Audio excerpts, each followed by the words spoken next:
So, everybody, Richard Miller, Never Not Here, and guess what? We're traveling around, and we're even in Costa Rica. And look who shows up. It's Jac O'Keeffe. What is this Leela business? Where are you at? Where are we at? Okay, it's a little bit of cleared jungle. And there's a center here, and we're negotiating it with reptiles and insects and snakes and local people. And somehow it's all working. Somehow there's a beautiful spot here, and Mother Earth has kind of contributed in an incredible way to make this work. And this got built in like 3.5 months, this whole Leela Rica center, which is rather unheard of because the Costa Rica people move slow, they're relaxed, they smile a lot, they don't have much, but they share what they have. It's just, it's like a little bit of Indian culture, but you don't get sick so much, and you can drink the water, and there's a lot of beach around the place. So, wow. I was just saying, what happened a couple of days ago, somebody just showed up to spur of the moment, and I was starting to say, like, here I am sitting on my front porch, virtually, of course, and somebody comes by for a chat. And look at this virtual front porch is really moving out. It sure is. It knows no bounds, huh? The limits, anyway, what are they? Goodness me, what are the limits? Yeah. So settling in, right? It's some kind of a settling in. I mean, we're all thinking about settling in, and you've settled in the sunshine and the sea. Yeah. It's something kind of expands in a place that's very connected to nature. There's something that opens and that yields, because that is our nature. But yet we've built all these concrete cities that are contracted, and we use alcohol to open it again, and we play this game, of getting strung out where you contract and then opening and relaxing. But I think when the opportunity is there to some way align with what is natural within ourselves and with nature, there is some kind of a softening, something more natural, something organic, something yielding to what is. And so it's the perfect environment to build a residential satsang space. It's perfect. Let's hope it translates into the hubbub world, No, having it in the middle of nowhere is just fine. No, I mean, translates means someday somebody's going to leave there, right? And maybe they'll realize. I mean, I was just like, I was just driving around this morning going on a few chores, or just kind of like, I don't know, I was feeling kind of complete. So I thought maybe I should go buy something or something, And, I just all my train of thoughts, kind of like, and I was very willing to follow them. Like, for a simple thing is, I was in a line of traffic. I looked ahead, and there's a tow truck up there. I thought, oh, maybe he's stuck. So I made a U-turn, and just as I started going the other way, then it got loose, and they all went, And I was thinking, well, maybe I should make another U-turn or all that. And like in these times, like several times during the morning, many times actually, I just noticed like none of that's, like all that stuff that's going on here is doesn't appear. I'm making it all up. And then there's a tremendous beauty of the sunny day and all the snow and the real crisp cold. And I'm just thinking like none of that exists, and I can play there. And I'm just really starting to get it when it means like it doesn't exist. Yes. How you see reality is just how mind sees it because of its habits and patterns, but behind all that, what is going on, man, there's something exquisitely beautiful. When you take away the layers of I don't like, and it looks like this, and it should be this way, and what if it was different? Behind that, it's beautiful, it's perfect, it's exquisite.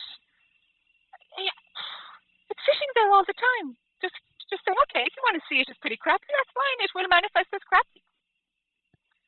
Yeah. I don't know. All the time we think that there's some kind of a mechanism and all that stuff, but it's so simple, like it's just like, like it's not there, all this stuff is just like, oh, what I need to do, what I'm going for, I'm going to go get this. Should I get the better one or the smaller one? Maybe I'll do this.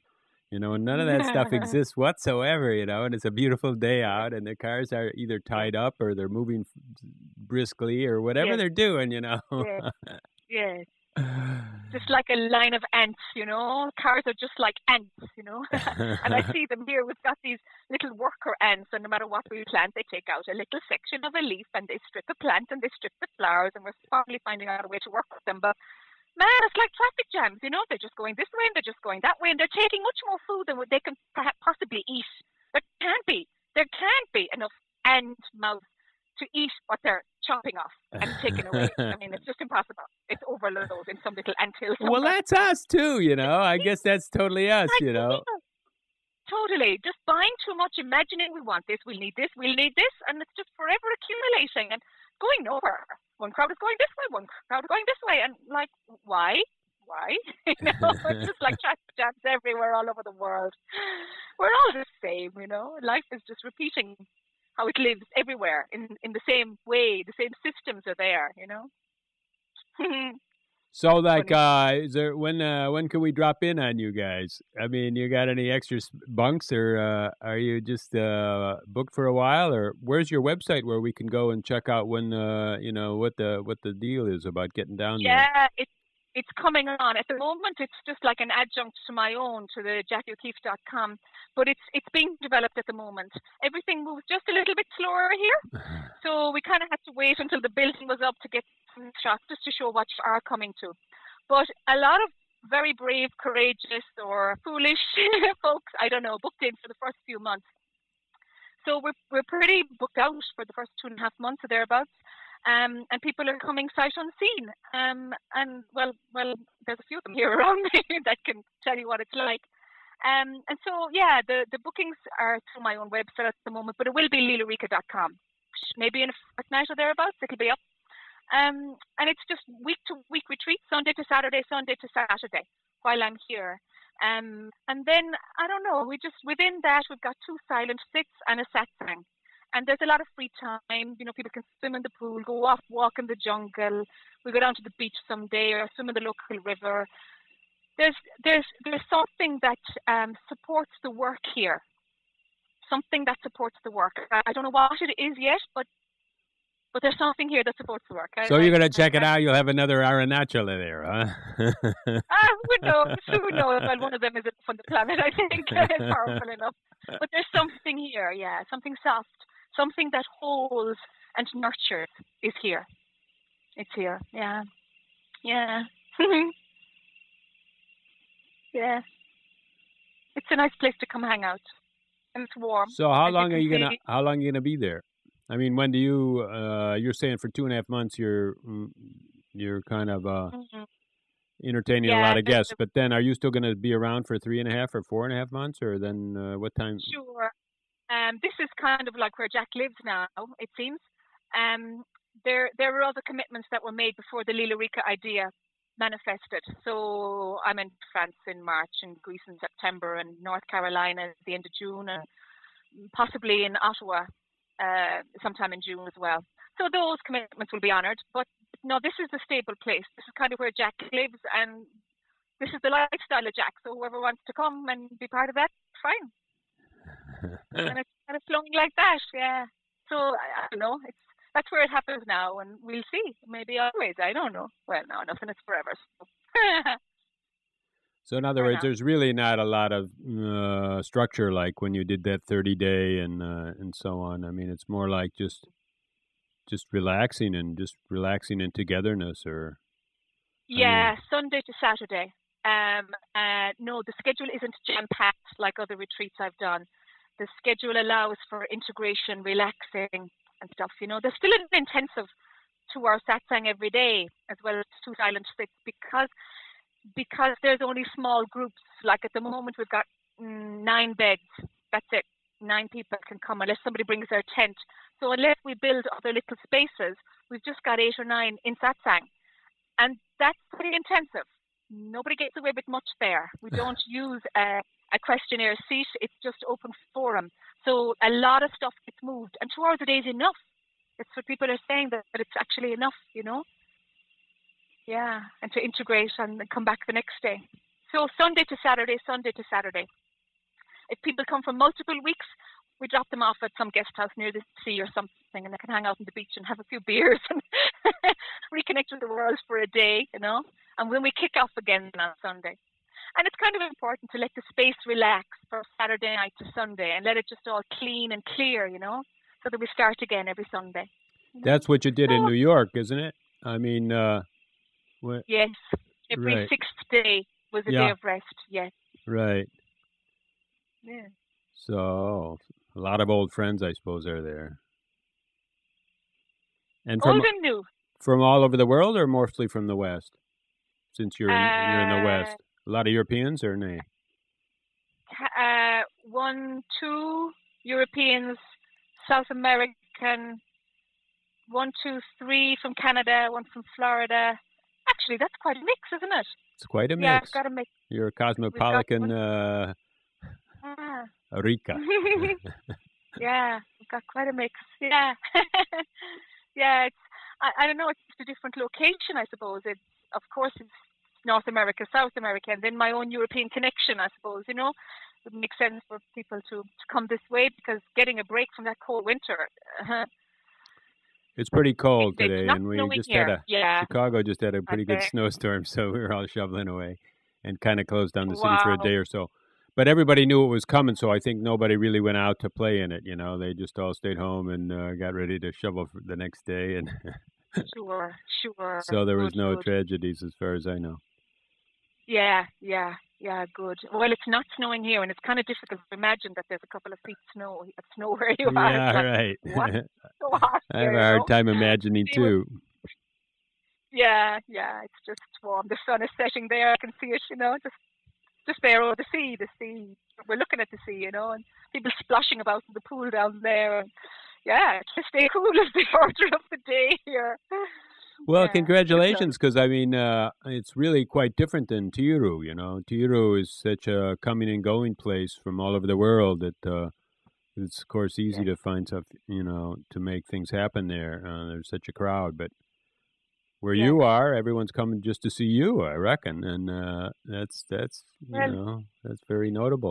That's what they think. That's what they think. But sure, who knows?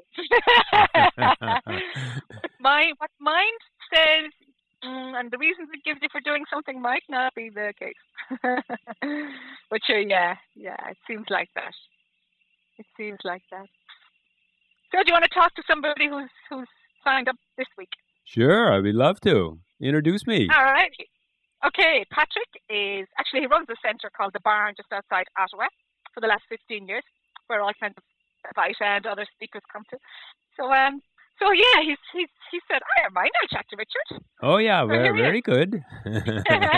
A good Irish name, Patrick.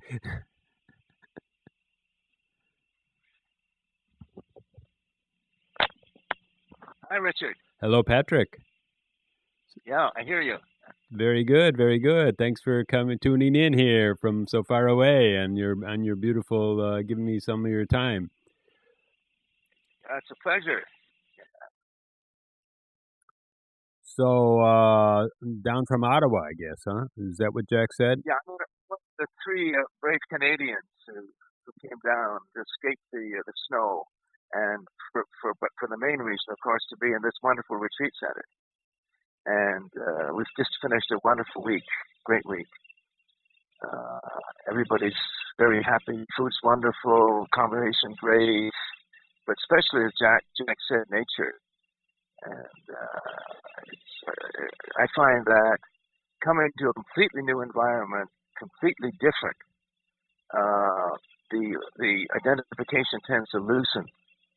It's harder to identify with something that's completely different. Tell us about the real difference of being down with such an intimate group, and then just living in the city, and I don't know. I guess we're all tempted to do our normal things and just keep our routine going.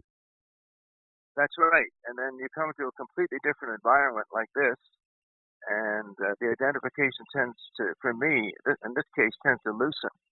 It's hard to. It's a different experience. It's I guess it's more like a movie, maybe something like that. Tell me what you mean by that. Like a movie. Both are movies, right? And when you're at home, Yeah. Well, it's like more a sense of just being just being a character in the movie and watching that character do its thing and go from one place to another. And the other important thing is the effect of the environment, the effect of its beauty. What's coming up for me is wonder, delight, astonishment, and awe, for example, or gratitude. It's just the beauty here is just overwhelming. Jack said so much about this place, and I can just confirm that it's very special. I went down at the beach one day, swimming in a jungle pool the next, in the middle, in the rainforest. Taking walks, cleared paths or walkways all over the mountains here. Taking walks early in the morning, at dawn. And then, of course, as Jack said, the sun signs are very intensive because there was between, I think, 9 and 12 of us altogether. And the sat signs are very intense when there's a small number like that. And even though everybody was participating actively. And then there was what could be called silent teaching, just sitting with Jack 2 times a day. Cicadas that are chirping, it depends on the time of day. Sometimes of the day they're louder, and sometimes they're not. But I finally get very, very used to it. Sort of like. Right. I'm not so sure that's what we're hearing, but Yeah. Are you still under construction over there, or what's happening? Well, as I understand it, there's going to be more construction, so that maybe up to 20 people will be able to be here at one time. But that hasn't started yet. So I guess we just want to hear about what the feeling of the place, and just the feeling being down in such an intimate setting, and then just being with Jac O'Keeffe and what that's like.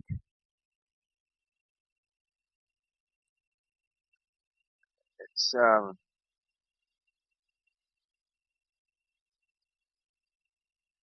as Jack said, there's only one satsang a day, 2 hours, which is very intense because of the small numbers.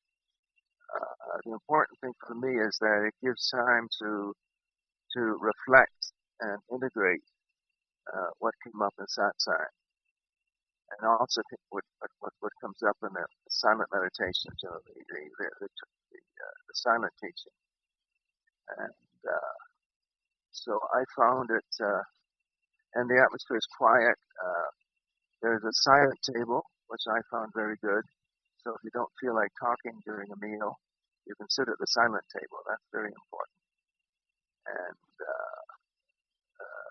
there's not really that much talking going on. People, they can talk all they want. They do. They have nice exchanges, but it's interspersed with a lot of silence. People just integrating, going off to walks by themselves. I must add, the swimming pool here is fantastic, and a lot of we're using the swimming pool as well. It's just a very good atmosphere for the unfolding of truth.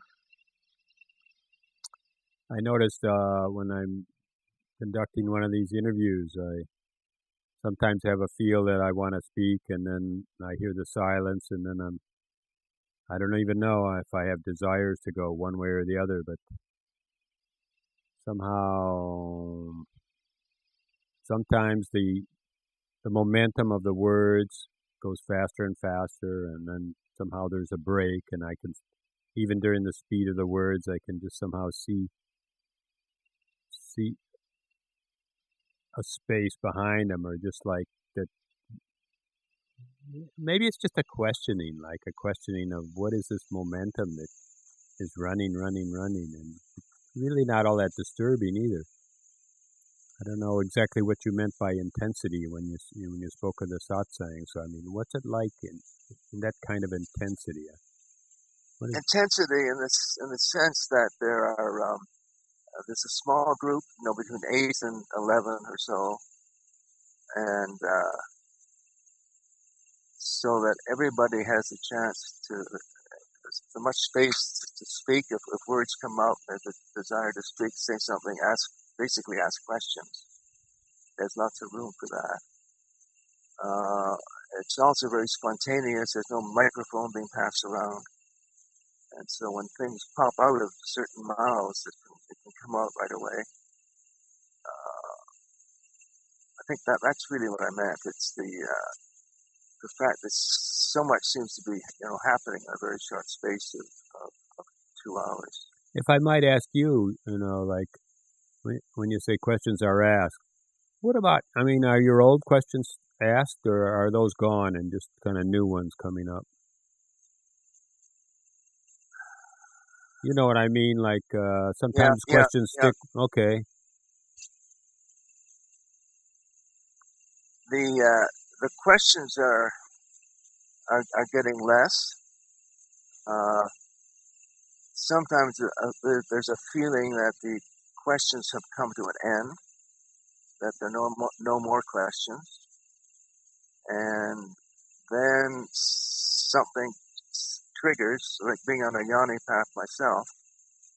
Something that Jac says calls into question previous concepts. And there's actually deconstruction of that concept. So this is sort of new. Some of this is new, actually deconstructing almost everything. And in this case, it's necessary to sort of just understand, what's happening. And some of the questions are confirmation of what I already thought before, but Jac's got a new slant on things, and I need to integrate that. That she is really filling in certain gaps. That I've seen quite a number of teachers, and Jac is, at the moment, is filling in certain gaps or clarifying certain things that the yoni was a little unclear about. And it's all helping the eventual dropping of all questions. That she says, let there be nothing left. And I think this is what's happening. And this was speeded up. Started with a satsang I had with her in Toronto, and it seems to be speeding up here. There's less and less left. There's less and less to ask. And if anything, there may be now a beginning of what I call a crossover to the heart, sort of getting more into the more allowing the bhakti to emerge more. In fact, we talked about that this morning, the whole relationship of bhakti and yoni, and how they can interact together. So that's what's coming out now. Thank you very much, Patrick. I can really feel you and feel what you're saying. So I appreciate you coming and sharing. So thank you. Okay, thank you very much, Richard. It was great. Okay. Here's Jac. Okay. How are we doing? Hey, pretty good. Hey, good. So thanks for making this time for us. Yeah, thanks a million for zooming in here, because it's like we're kind of on a different planet a little bit. It's got that little feeling of being like on a different planet. That's the only way I can say it. So it's not just like, just touch base with Richard and your community again. And thank you so much for maybe we could just, the same thing, just drop by each other's front porch every a week or so and just see how it's going. Plus, just see how the connection is and the noise is and all that stuff. But I mean, somehow when you have those headphones on, it's a lot more calmer. you got a calming influence on those cicadas or whatever is going on. Well, I don't know. There might be other things too. All right. Thanks All a right, lot. sweetheart. Thanks, Jack. Thank you, Richard. Much love. Much Take care. love. Too. Bye-bye for now. Bye-bye for now. Bye-bye. Okay, everybody. There's our spur of the moment talk with Jac O'Keeffe in Costa Rica.